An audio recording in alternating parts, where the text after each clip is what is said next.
Nós temos a pendência do exercício 5, já deixei mais ou menos organizado aqui para ser mais rapidinho, então vamos resolver ele aqui. O exercício 5 pedia para resolvermos com o uso de pilhas a sequência de Fibonacci, né? Então vamos ver primeiro o exercício 2, que vocês tinham já entregue, que resolve a sequência de Fibonacci no modo recursivo. Então ele só usa a recursividade nesse exemplo aqui, no outro nós representamos também a pilha. Então, aqui nós temos já o nosso método pronto, vocês já fizeram essa entrega, e nós temos aqui a chamada para ele. Então, print, aí o nosso texto ali, valor, 2 pontos, ele vai ter aqui a chamada, né, em forma e posição, maior ou igual a 0, porque nós não tratamos valores menores que 0. Informando a posição, ele vai ler, nós temos aqui já a função para ler o que for informado no teclado, vai converter para um valor inteiro, e vai fazer a chamada, né, do nosso método aqui, passando o valor que foi informado. Se nós colocarmos lá, por exemplo, valor, eu quero a posição 1, o que ele vai fazer? Vai fazer a chamada, passar o valor 1 aqui no parâmetro, e aqui no Fib ele vai verificar. O N é menor que 2? Sim, o meu N é menor que 2, então, return N. E nós sabemos que, se for a posição 0 é 0, se for a posição 1 é 1, e a partir da posição 2 que nós verificamos as posições que nós temos. Então, se o N for menor que 2, return N. Se for 0 é 0, se for 1 é 1. Retornou 1 aqui para nós. Se nós tivermos um valor maior que 2 ou igual a 2, ali ele já entraria nessa outra validação. Vamos passar, por exemplo, a posição 6. A posição 6 nós já sabemos que é o valor 8. 0, 1, 2, 3, 4, 5, 6. Então, vamos passar lá a posição 6 e ver se retorna corretamente, ó, valor 8. O que aconteceu aqui? Nós passamos o valor 6 ali na chamada. Então, ele veio aqui e verificou. O 6, né, o nosso N, é menor que 2? Não, não é. Então, ele não entra aqui, não tem esse return aqui. Ele cai nesse return aqui. O que acontece nesse return aqui? Nós temos outras duas chamadas, que é o que eu coloquei aqui na imagem para vocês, ó. Nós vamos ter a chamada da nossa função Fib, onde o nosso parâmetro vai ser N menos 1. Quanto vale o nosso N? Vamos colocar aqui valores para os nossos N's. Nessa primeira chamada aqui, o nosso N vale 6, é o valor que nós passamos, ó. Então, o N vale 6. E aí ele vai chamar de novo com N menos 1. Então, ele vai chamar aqui o Fib e vai passar N menos 1, que é 5. Nesse momento aqui, essa chamada aqui vai receber o valor 5, porque ele vai resolver antes. N menos 1, 5. Então, Fib de 5. Aí ele verifica, N é menor que 2? Se for, return N. Não, não é. Então, ele cai lá na nossa chamada de novo. Já vamos fazendo os dois para ser mais rapidinho. Então, aqui ele passa N menos 1, que seria 5. E aqui ele passa N menos 2, que seria 4. Então, ele vem aqui e confere, né? Nesse momento, o nosso N é 6. Quando ele faz essa outra chamada aqui, ele passa N menos 2. N menos 2 lá para nossa função. Passou N menos 2, vai ser 4. 5 não é menor que 2, então ele cai aqui de novo e vai chamar novamente. Ele quer saber agora o Fib de N menos 1. Nosso N vale 5, N menos 1, 4. Então, ele vai fazer o cálculo, né? Vai verificar que é 4 e vai chamar de novo o Fib para 4. 4 é menor que 2? Não, não é. Então, ele cai aqui no nosso return novamente. Então, 4 vai calcular de novo, N menos 1, 3, né? Aqui nós temos a mesma operação. Ele vai fazendo Fib de N menos 2, fazendo as chamadas até que ele tenha um resultado. Então, 3, mesma coisa. Fib agora é 3. O N agora é 3 chamada do Fib. N é menor que 2? Não, não é. Então, ele cai aqui de novo, N menos 1, 2. Chama de novo. Fib com 2, né? Como se tivesse um 2 aqui, porque ele resolve primeiro. Chamou lá, nosso N vale 2. N é menor que 2? Não, não é. Então, ele vai cair aqui novamente. N menos 1, 1. Agora sim, ele vai chamar novamente. N é menor que 2? O nosso N é 1. 1 é menor que 2. Então, return N. Return 1. Nesse momento aqui, ele retornou esse valor aqui para nós. Ele retornou o valor 1 para nós. E ele tem todos esses valores aqui de chamadas empilhadas, que ele vai precisar fazer a impressão, fazer, na verdade, o cálculo dos nossos resultados. O mesmo ele faz aqui com n de 2 em 2. Então, 4, 2 e, por último, 0. E aí ele volta fazendo a soma, ó.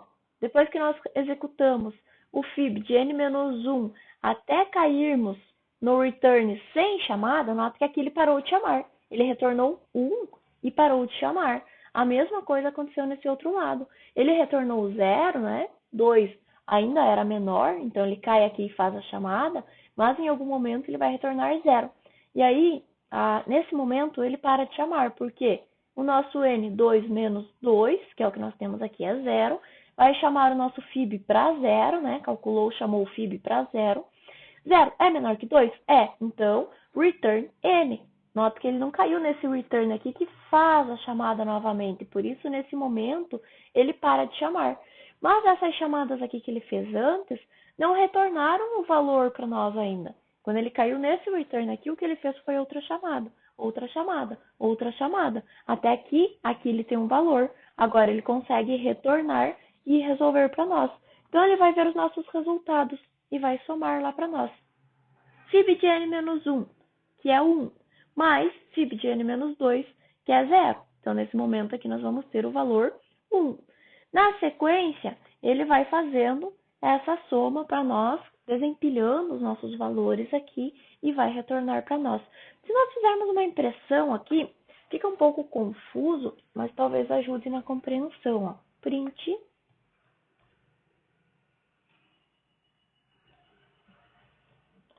fib de n-1, que é o que nós estamos chamando ali, né?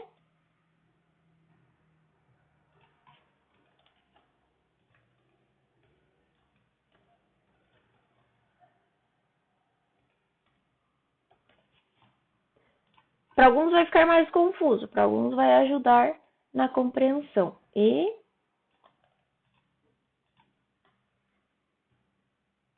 o fib de n-2.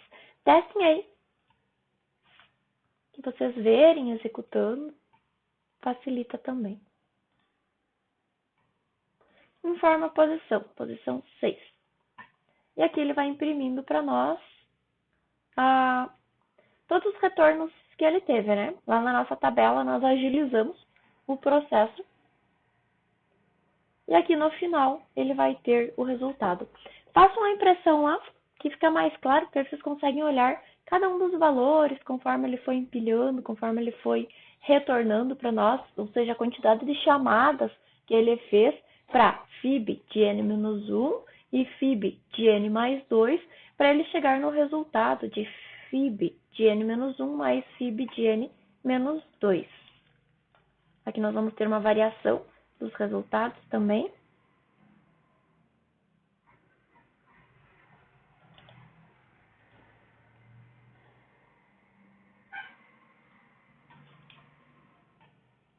Aí, agora nós temos os resultados aqui de cada chamada que ele fez, já fazendo a nossa soma.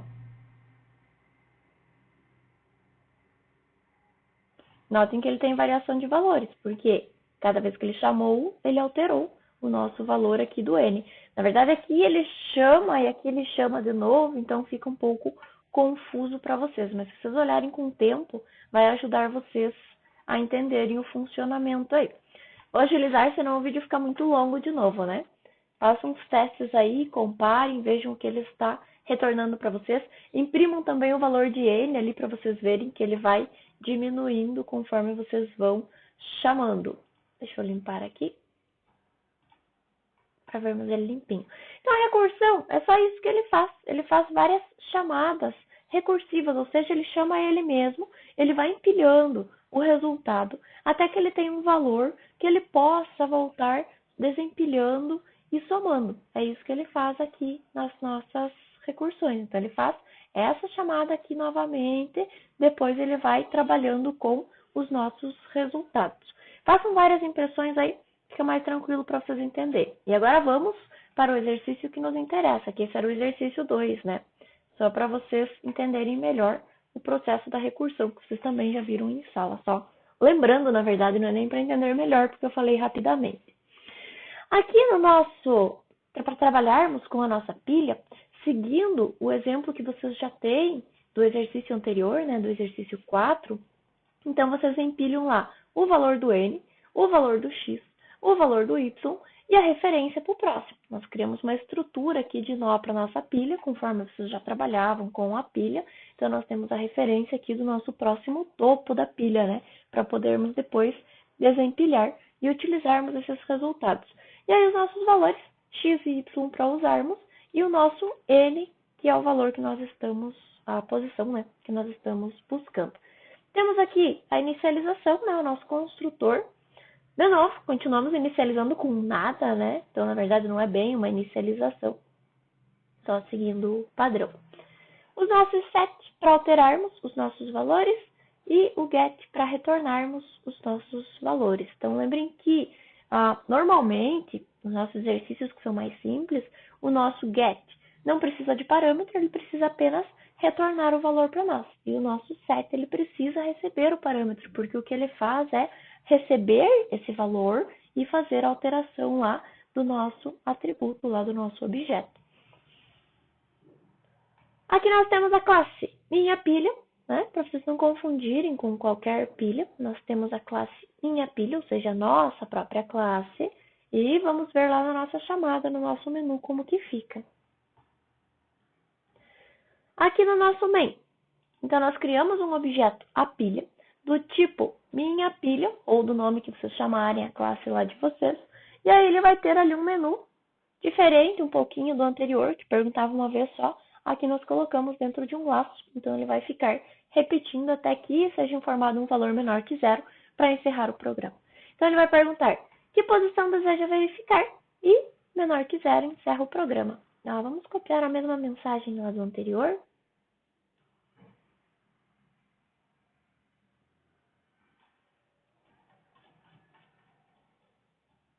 E aí pelo menos o resultado ali para vocês fica igual, né? Fica mais fácil para vocês comparar. Então informe posição maior ou igual a 0, porque se for menor que 0, vai encerrar o programa, né? Não vai nem dar uma mensagem, não vai nem dar a chance para o usuário informar um novo valor. Ele cai aqui no break se for menor que 0. Poderia ter uma mensagem, poderia continuar, mas vamos facilitar aqui. Simplificar, na verdade, né? Então ele vai perguntar lá, mesma coisa que ele já fazia no anterior. Informe posição maior ou igual a 0, né? Vai receber aqui no num, se o num for menor que 0, break. Se não, ele chama lá o nosso apilha.push e chama o nosso apilha.pop. O push, ele passa o não, e aí ele vai lá fazendo o processo de empilhar os nossos valores, e o pop, ele vai removendo para nós termos o nosso resultado. Então, vamos verificar aqui, ele já está fazendo a impressão. Posição 6, que nós já sabemos que é 8. Então, ele tem aqui, ó, o valor na posição 6 é 8, já retornou para nós. E ele foi fazendo, foi empilhando aqui para nós já vamos ver o nosso push, o nosso pop lá em cima, ó, ele foi empilhando para nós os nossos valores, ó, o valor N é 6, depois ele tem o valor do N que é 5, e assim ele vai empilhando lá para nós os valores. Nota que inicialmente ele tem tudo 0, por quê? Nós estamos simulando uma recursão, então ele vai chamando e vai reservando o lugar lá para nós. Reserva o espaço da nossa função e segue chamando. Quando ele começar a desempilhar, notem que agora ele começou a chamar o pop, né?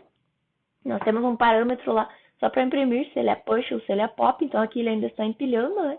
Que foi onde o N passou a ser 1, e aí ele começa a desempilhar para nós.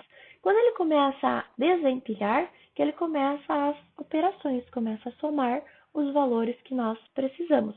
Porque nós definimos assim, vocês poderiam ter definidos de outra forma, mas assim é a forma mais simples para vocês fazerem a operação. Então, no push, vocês vão reservando o lugar, né? Vão empilhando lá e reservando o lugar. No pop, vocês voltam a fazendo a operação. Ele chega próximo aí a se empilhar e desempilhar do que acontece na nossa recursão, que foi o que nós mostramos ali anteriormente.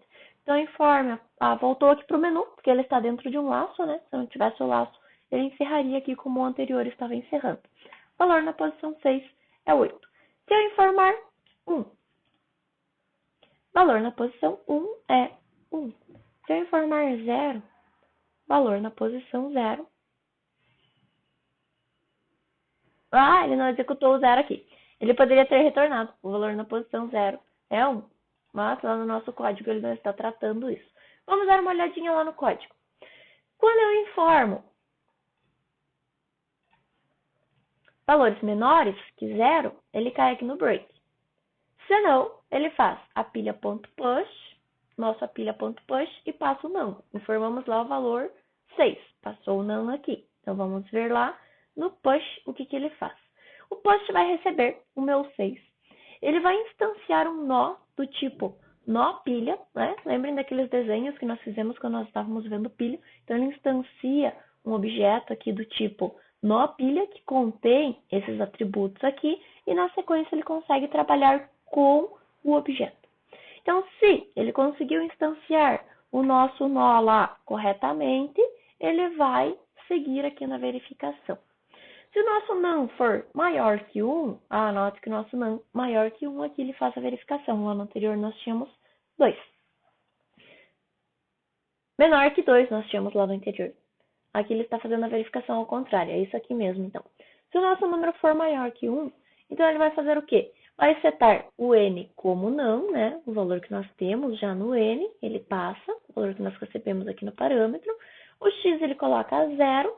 O próximo, ele vai dizer que é referente ao nosso topo, que nós estamos trabalhando, né? Nós temos o topo aqui na nossa pilha, ó.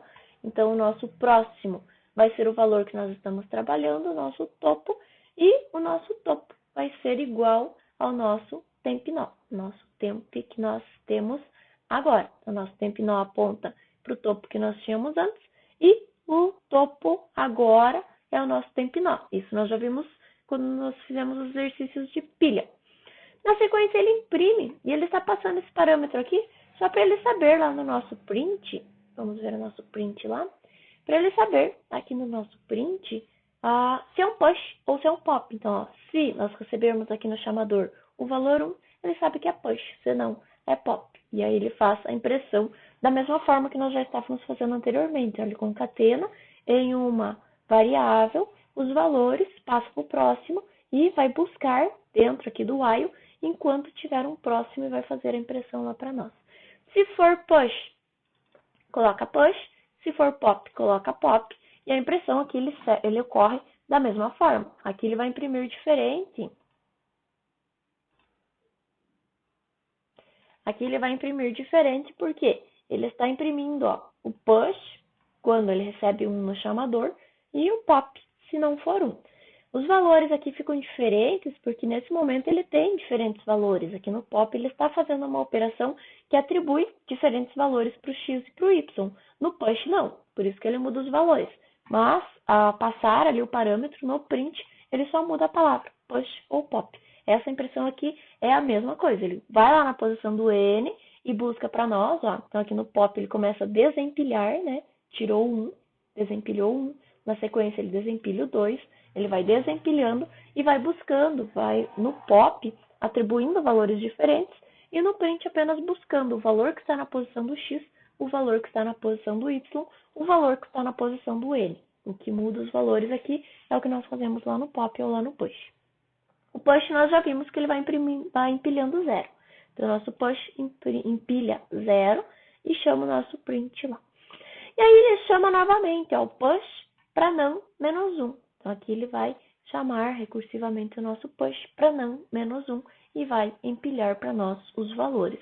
Outra forma que poderíamos fazer isso é como nós estávamos fazendo, trabalhando anteriormente, quando nós estávamos trabalhando com pilha, que nós informávamos manualmente esses valores. Então, poderíamos empilhar aqui o 6, depois empilhar o 5, o 4, o 3, o 2, o 1, o 0, manualmente. Mas aqui nós estamos fazendo de forma recursiva, ou seja, chama o push de novo e empilha o não menos 1.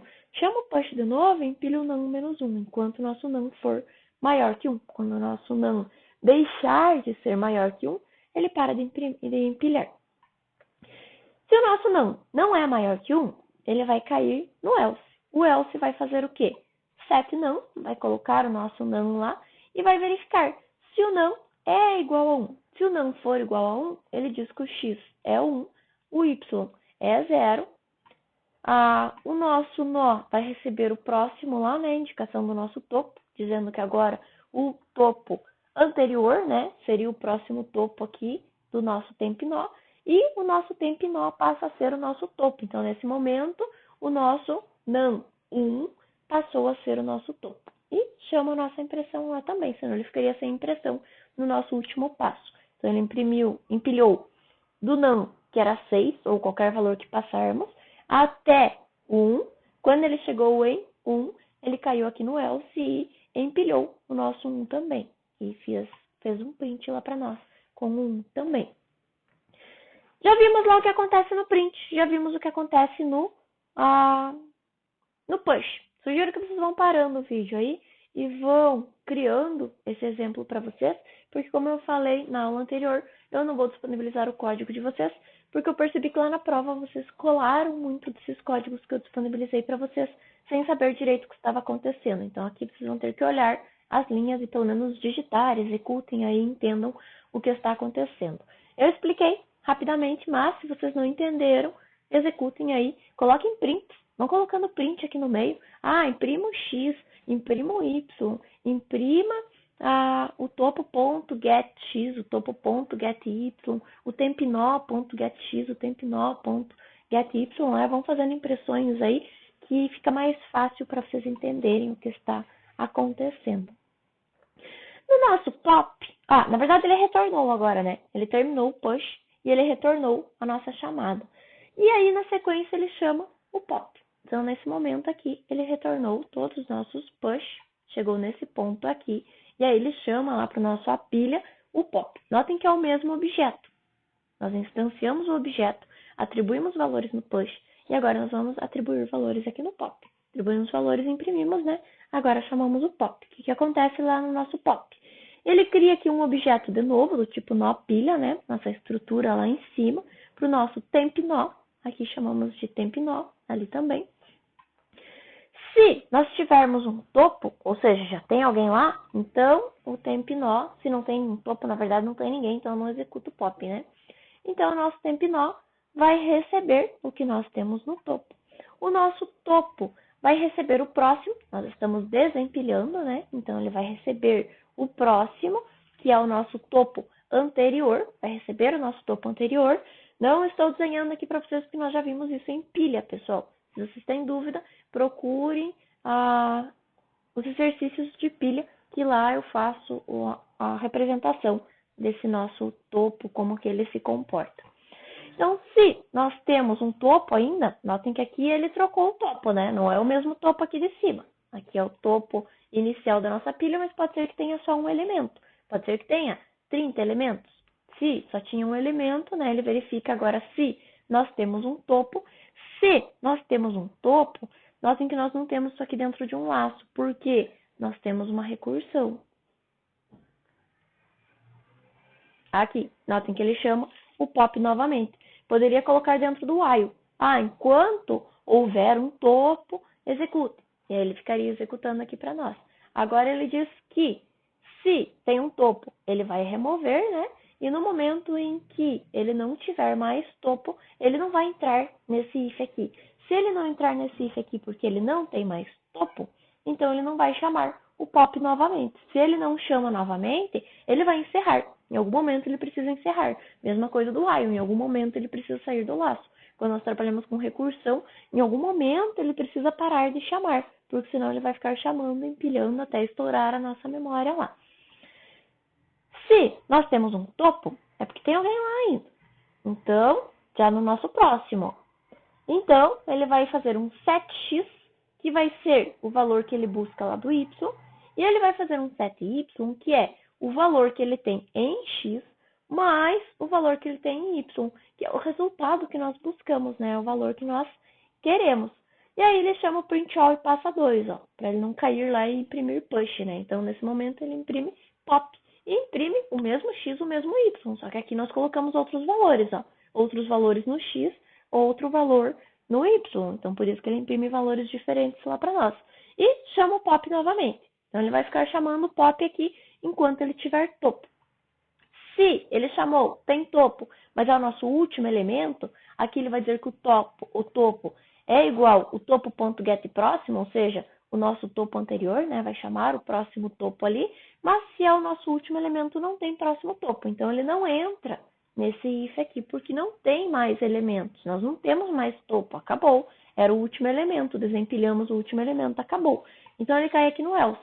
O x vai receber o valor que ele tem lá no x, aqui uma variável x, né, vai receber o valor que ele tem lá no getX, e o y, o valor que ele tem lá no espaço do objeto que nós alocamos, né? Vai chamar o método getY, vai retornar o valor que ele tem lá no y, o return do getY para o nosso y.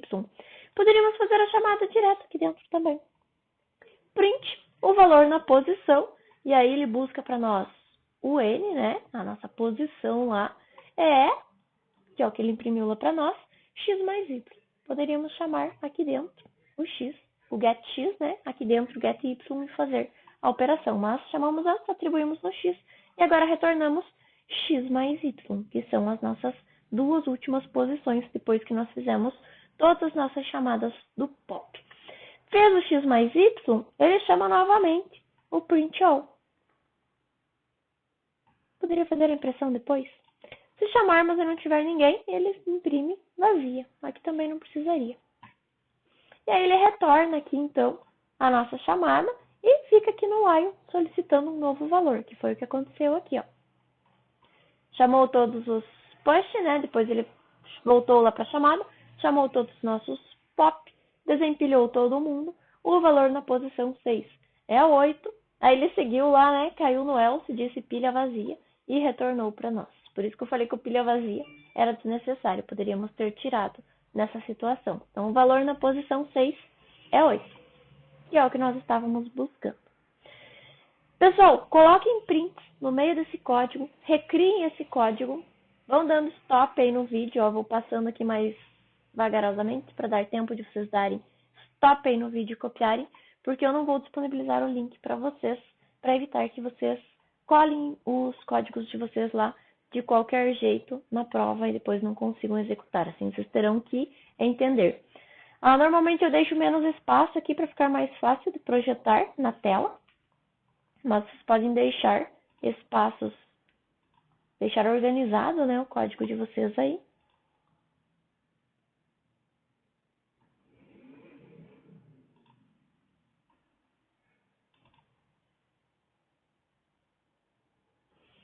Então, aqui é a inicialização da nossa classe minha pilha, o push da nossa classe minha pilha. Dá um stop aí no vídeo e segue, né? Só tô dando uma paradinha para dar tempo de vocês darem um stop. Nosso último else, que é desse if aqui, do nosso push. O nosso pop.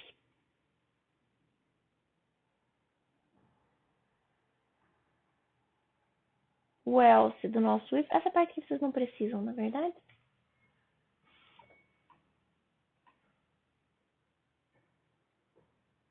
O nosso print. Print também não precisa ter pilha vazia.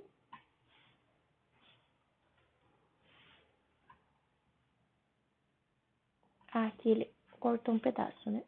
Mas esse é fácil para vocês complementarem. Ele só coloca lá o x mais o valor do y e pula uma linha.